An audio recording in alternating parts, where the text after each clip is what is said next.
Сәлеметсіңдер ме балалар? Бұл 3-ші сынып математика сабағы. Сабақты бастамас бұрын менің арнама тіркеліп, лүпіл және қоңырау басуды ұмытпаңдар.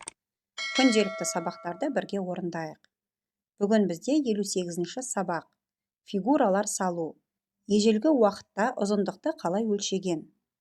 Бүгінгі сабақта сен әртүрлі фигураларды салуды, фигуралардың қиылысу және бірігу аймағын табуды үйренесің. Нөмірі 1-ші есеп. Фигуралар салу үшін өлшемдерді, ұзындығын, енін және биіктігін білу қажет. Адамдар ерте кезден-ақ қарапайым өлшеу тәсілдерін қолданған. Оларды қара және салыстыр.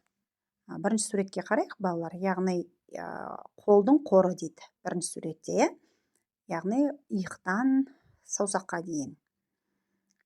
Екінші суретте ярд деп айтады екен, үшінші суретте аршин. Келесі екінші суретке назар аударайық, балалар. Мұнда саусаққа назар аударайық. Елі дейді екен, я? Ал былай бас бармақтан сұқ саусаққа дейін сүйем деп есептеген екен, я? Сен қандай заттарды елі, сүйем, қолдың қарымен өлшей аласың? Өлшеп көр.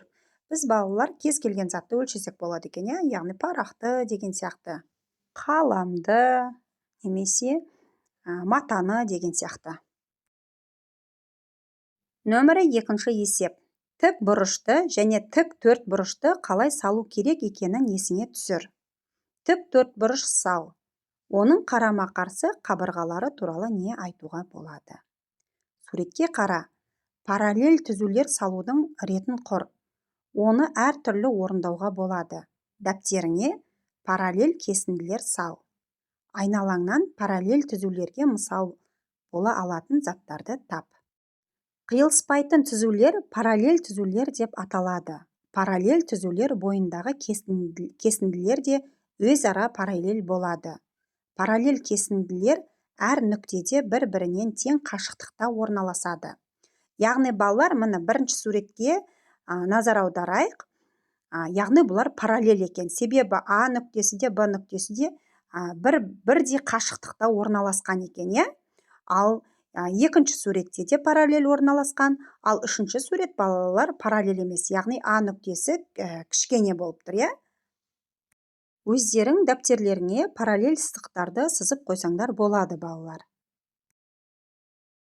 Нөмірі 3-ші есеп. А нұсқасы. Өзің салған тік төртбұрыштың бір бұрышынан радиусы осы тік төртбұрыштың еніне тең болатын шеңбер сыз. Фигуралардың қиылысу аймағын боя. Олардың бірігу аймағы не болады? Мұнда балалар бірінші дәптерлеріне тік төртбұрыш саламыз. Тік төртбұрыш салып болғаннан кейін циркульмен шеңбер сызамыз. Ол шеңберді сызған кезде радиусы осы тік төртбұрыштың еніне тең болатын шеңбер сызамыз. Енді оларды қиылысу аймағын бояғанда, яғни бұл шеңбердің 4-тен 1 бөлігі болады екен. Бұны дәптерлеріңе өздерің сыза қойыңдар, я? Ә нұсқасы қағаздың ортасына ұзындығы 5 см болатын АБ кесіндісін сыз. А нүктесінен радиусы 4 см болатын, ал Б нүктесінен радиусы 2 см болатын шеңбер сыз. Фигуралардың қиылысу аймағын боя. Нөмірі 4-ші есеп. Өрнектерді баған түрінде жаз және есепте. Тексеруді орында. 454 қосу 299. Баған түрінде шығарамыз. 753-ке тең.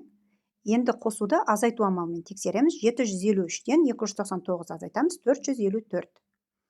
Келесі 1000-нан 69-ды азайтамыз. 931. Енді қосу амалымен тексереміз. Азайтуды қосу амалымен тексереміз. 931-ді 69-ға қосамыз. 1000. Келесі 459 қосу 391 850-ге тең. Азайту амалымен тексереміз. 850-ден 391-ді азайтамыз. 459-ға тең. Келесі 1000 азайту 59 941-ге тең.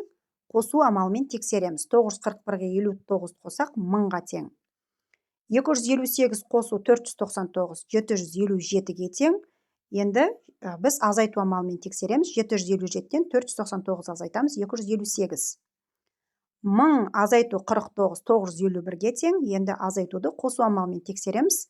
951-ге 49-ды қосамыз. 1000-ға тең екен.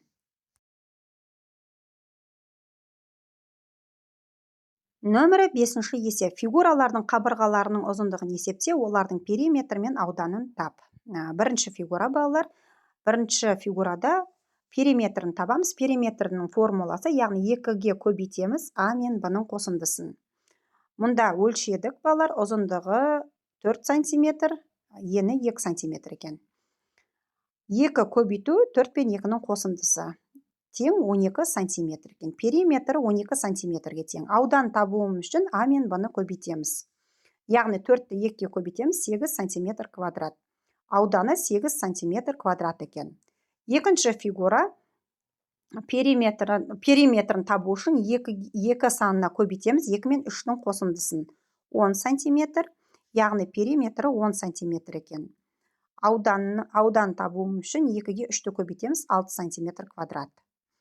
Келесі үшінші фигура, яғни шаршының периметрін табуым үшін 4-ті 3-ге көбейтеді екенбіз.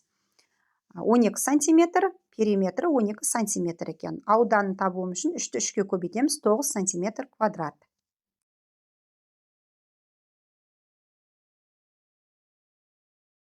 Нөмірі 6 есеп. А нұсқасы. Ербол сымды әр қайсысы 3 сантиметрден 6 қабырғасы бар фигура шығатындай етіп майыстырды. Бұл фигураны қалай атауға болады? Фигураның периметрін тап. Бұл фигураны балалар 6 бұрыш деп атауға болады екен. Периметрін табуым үшін, яғни А қосу Б қосу С. Соны 2-ге көбейтеді екенбіз. Мұнда 3 қосу 3 қосу 3 көбейту 2 тең 18 сантиметр. Периметрі 18 сантиметрге тең екен. Нөмірі 6 есептің Ә нұсқасы. Осы сымнан тік 4 бұрыш жасауға бола ма? Ұзындығы дәл осындай сымды жіпті алып тексеріп көр.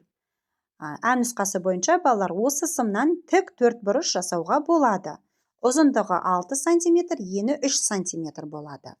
Дәптерлеріне сызып алсаңдар болады, яғни балалар 6 сантиметр және 3 сантиметрлі тік 4 бұрыш. Мұнда А тең 6 сантиметр ұзындығы, ені 3 сантиметр екен. Енді периметрін табуым үшін, балалар, 6-ны 3-ге қосады екенбіз және 2-ге көбейтеміз, 18 сантиметр. Периметрі 18 сантиметрге тең екен.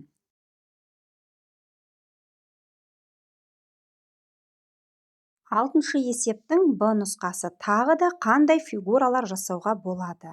Олардың периметрлері қаншаға тең болуы мүмкін? Б нұсқасы бойынша қабырғалары 6 сантиметр болатын 3 бұрыш жасауға болады. Яғни балалар, міне дәптерлеріне сызып алсаңдар болады. 6, яғни барлық қабырғалары 6 сантиметрге тең 3 бұрыш сыздық.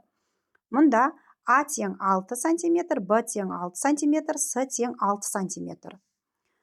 Мұнда бізде периметрін табуымыз керек. Периметрін табуым үшін барлық қабырғаларды қосамыз. А қосу Б қосу С. 6 қосу 6 қосу 6 тең 18 сантиметрге тең екен. Осымен балалар, бүгінгі сабағымыз аяқталды. Келесі сабақта кездескенше.